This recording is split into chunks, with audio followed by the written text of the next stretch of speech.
Dan pada kali ini kita masuk kepada ahli-ahli waris yang berhak. Baik, ahli-ahli waris yang berhak ini, mereka ini berhak untuk mendapat harta pusaka apabila telah ditetapkan, ditentukan. Namun sebagaimana yang kita maklum, dia ada level dia. Dalam banyak-banyak keluarga kita itu, adalah sebahagiannya yang diutamakan berbanding sebahagian yang lain. Dan di sebahagian tu pula, ada pula sebahagian itu boleh menghalang setengah di dalam sebahagian itu. Jadi itu yang kita nak belajar, kita nak bincangkan, kita nak berkongsi. Apakah kita nak kenal pasti siapakah yang berhak untuk mendapatkan pembahagian itu. Pada kuliah yang lalu kita telah masuk sedikit berkenaan dengan ahli-ahli waris yang berhak. Iaitu, jika berlaku suatu kematian, bukan semua ahli keluarga si mati layak untuk menerima harta pusakanya.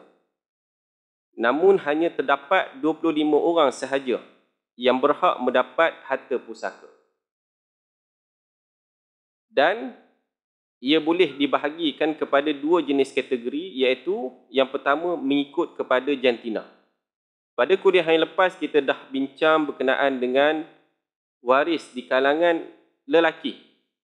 Waris di kalangan lelaki.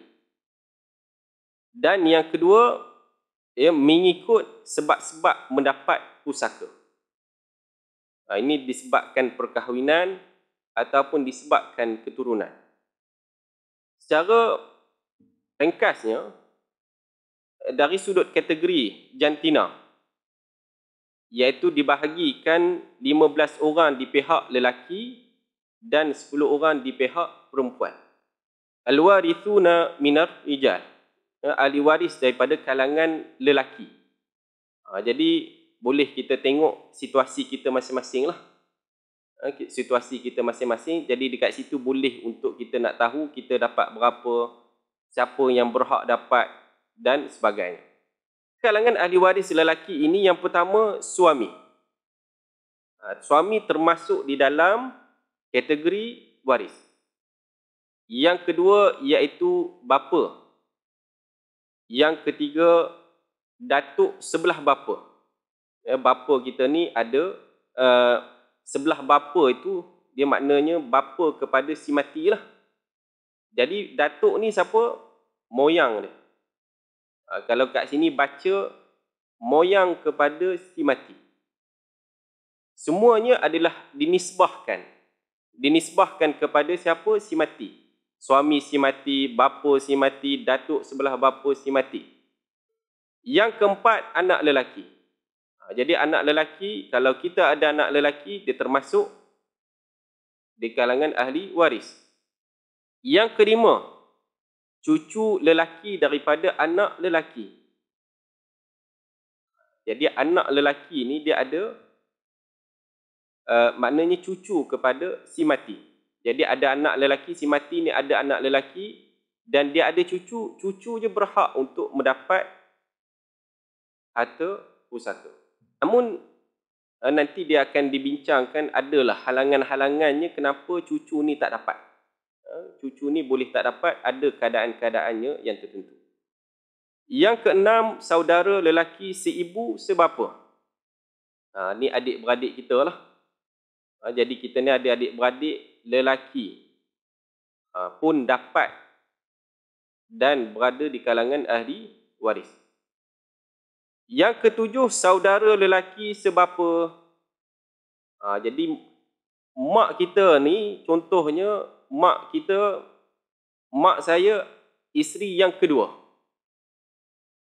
Seorang lagi anak adik-beradik tiri mak yang isteri yang pertama.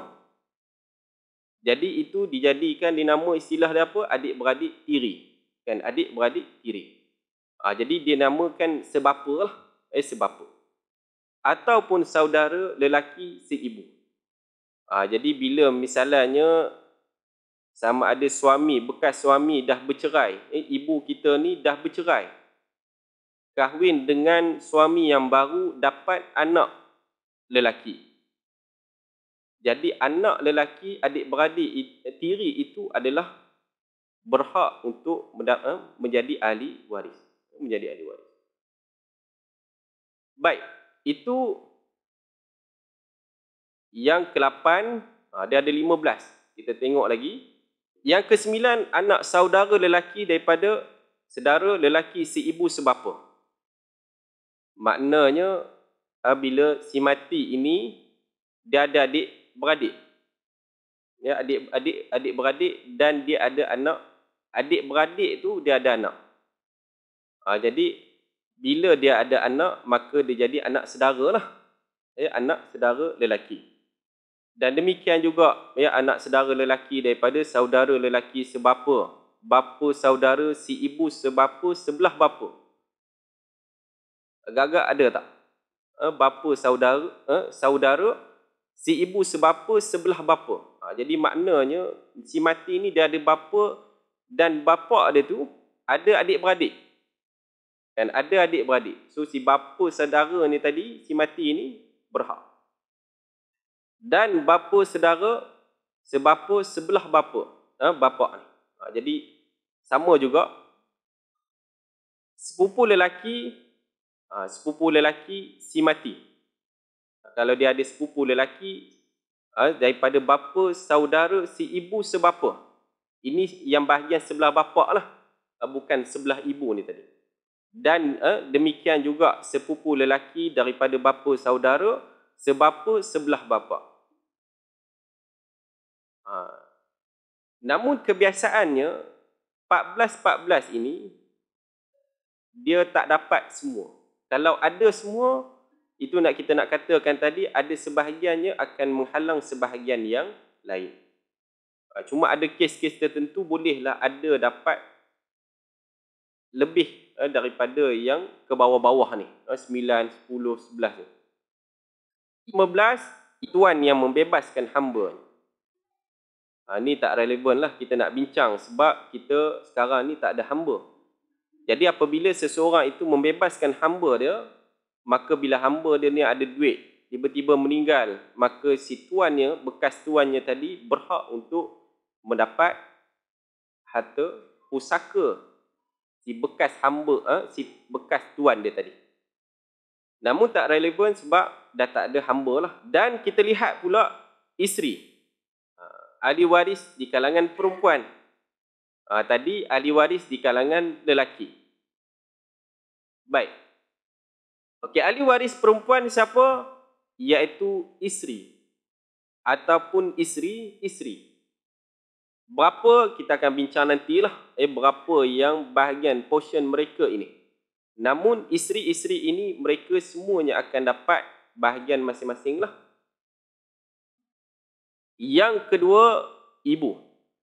Ibu pun akan dapat harta pusaka. Yang ketiga, nenek sebelah bapa, nenek sebelah ibu. Ini maknanya nenek si mati, ibu kepada si mati, isteri kepada si mati. Anak perempuan. Ini semuanya bahagian perempuan ni lah. Cucu perempuan daripada anak lelaki. Saudara perempuan, si ibu sebapa. Ini macam lelaki juga tadi. Kan, macam lelaki tadi, kalau dia ada adik-beradik tiri, termasuk juga. Jadi tak boleh nafikan. Kalau misalnya suami itu dah bercerai dengan isteri yang pertama, tak boleh dinafikan hak kepada adik-beradik tiri ni tadi. Walaupun dia dah hidup dengan mak dia yang telah diceraikan. Dan demikian jugalah saudara perempuan sebapa, saudara perempuan si ibu. Dan yang last sekali, perempuan yang memerdekakan hambanya sama juga macam kes lelaki tadi. Sama juga macam kes lelaki tadi.